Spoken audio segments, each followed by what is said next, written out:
Back to the channel, guys. Today is the 6th of December 2016. Reading a lot of articles today, but this is going to be the only one which is going to be a different slant of information, which is interesting and hasn't actually been even contemplated by anyone in the alternative media, I think. And it's food for thought regarding all the situations that are going on inside of India at the moment with the currency notes being banned. But I'll just read this quick article to you, which is from Hugo Salinas Price from the platter.com.mx website. And as you guys know, I cover his articles that he releases via his website because this is a guy of high intellect and roots leading right into the silver and gold industry down in Mexico. And this is a guy who has been in contact with many governments and bodies around the world regarding how to create a silver-backed currency. And not too long ago I did one regarding the Russian ruble, which would be backed by silver.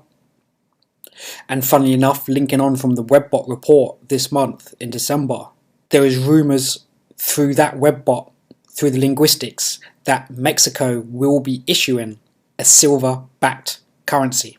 Now, whether Hugo has had direct impact talking with officials, I would most likely guarantee that's the situation. Anyway, I'll get straight into this, and this was posted on the 23rd of November 2016. How much gold is there in India? Those interested in gold are always on the lookout for news regarding the amounts of gold held by central banks around the world. Abundant gold held by central banks is generally supposed to further the cause of a return to the gold standard. But strong central banks only represent a stronger hold of bankers upon the populations which they have been exploiting. The driving interest of the top bankers in the world is to retain their unwarranted privileges. The public interest is not a priority by any means. Central banking was conceived as a way to allow bankers to increase their profits by lending long at more profitable interest rates and borrowing short at low rates paid to savers on their savings. Greed was the motive for creating central banks, and these institutions were there to save bankers from the results of their greed. The guaranteed illiquidity of banks when they engage in borrowing short and lending long, known as duration mismatch. Banks that are properly run do not require and never have required of a central bank because they do not indulge in duration mismatch. The top bankers of the world have had enough influence to prevent the supposedly immutable rules of accounting as set out by the most prestigious academics. I discovered this early in my career, when I found out through our auditors, then prestigious, quote, Arthur Anderson, end quote, did not allow my private business to count as income the interest on credit to customers to be paid in the short term to my company. The banks, on the other hand, were and are allowed to post the interest to be earned on their long-term loans as income. In accounting, some entities are more equal than others. Large amounts of gold held by central banks are definitely not in the public interest. What is of the greatest importance is gold in the hands of the people, which would make a return to the gold standard viable. India is a great example of a country where large amounts of gold are in the hands of the population. 1.3 billion human beings at least. We hear about gold held in India's central bank, but rarely hear about the fact that Indians have been saving gold for thousands of years. The Indians regard gold as religious ore, as it actually forms part of Hinduism. I have drawn up a table with an estimate of how much gold is in the hands of Indians. This is just a personal estimate, relying on centuries of accumulation of gold by Indians.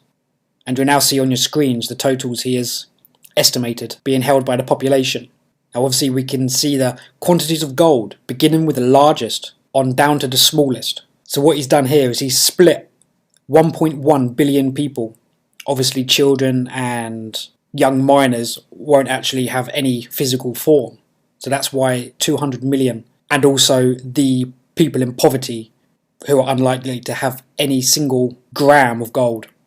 So he's stating that on an estimated base, 1 billion people have a gold ring, which equates to 5 grams, which which accumulated over the population is 5,000 tons. And obviously you can see on the image the other amounts. I think these numbers are quite conservative. I may be grossly underestimating the accumulations of the more modest size. For instance, there may very well be several million Indians who own 320 ounces of gold. And there may also very well be millions, perhaps 100 million, who own 32 ounces, which is 1 kilo. There are many fabulously wealthy Indians in India, and their families have been accumulating gold for hundreds of years. There is enormous gold wealth in India, although there are perhaps 1 billion who are poor. I am still leaving out the calculation 200 million Indians. So the above table is just a guess. If any country is ready for the gold standard, it is India. India is reputed to be a country with a highly corrupt bureaucracy. Furthermore, flaunting regulations is built in the Indian psyche, a condition which protects personal freedom. Indians are not supposed to travel on the roofs of railroad cars, and yet they do it all the time. Civil disobedience can be a sign of a healthy nation. It depends on what is being disobeyed. Avoiding income taxes is totally justified. The Premier Modi of India is trying to coddle the Indians into paying income taxes. Only a small percentage of Indians cannot avoid the tax. By declaring most of the paper money in the hands of the Indians as illegal, so the Indians are desperately trying to get their wealth transferred into gold. The poor little brain of Modi is, unfortunately for India, attempting to change the way of thinking and of living for over 1 billion Indians, a way of life that Indians have followed for thousands of years. Quote, "Fools rush in where angels fear to tread." End quote. Times are changing. Great economic turmoil is set to affect our world. Due to the fundamental problems arising from declining available energy to sustain the world's needs. As an example, ExxonMobil appears to be heading for bankruptcy. See the latest SRS Rocco report. This will be a severe shock for Americans when it comes. Those who are wiser are acquiring gold at bargain prices. At good prices and at high prices, the price means nothing, but it does require some wisdom to understand this. And that's why we say on this channel, it doesn't matter if it's going up or going down. If you don't hold any physical, then the currency, fiat paper that you are holding is just going to be worth much less over the duration of time due to inflation. Whereas at least by holding a physical form, you're going to be able to ride that curve and quite likely benefit hugely, especially if a revaluation does occur. But there's so many highly cash-rich nations that only deal in cash transactions, mainly in the East.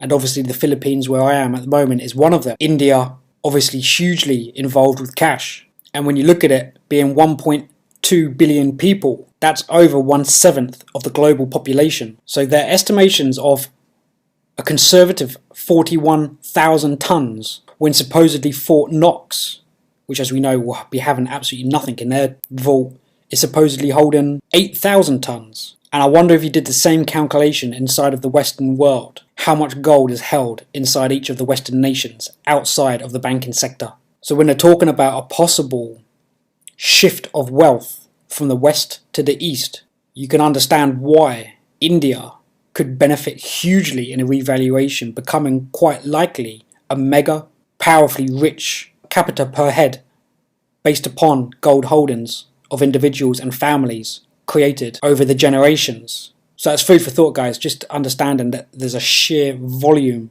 held by public. And obviously Modi is he's not going to last the time there. The Indians are always finding ways around governmental entrapment. But I just thought I'd share this one with you guys, as opposed to a bunch of other articles I read today, which is just the same old run-of-the-mill stuff. But quite interesting when you look at the figures of national gold holdings. And obviously the image that I'm putting on the screen now, this is an outdated, but the information is obviously not going to be accurate either, simply because obviously the number one holding is stated in the United States, whereas we know it to be China and Russia highly up there with many tens of thousands of tons. And obviously the International Monetary Fund, IMF, will also be increasing their holdings.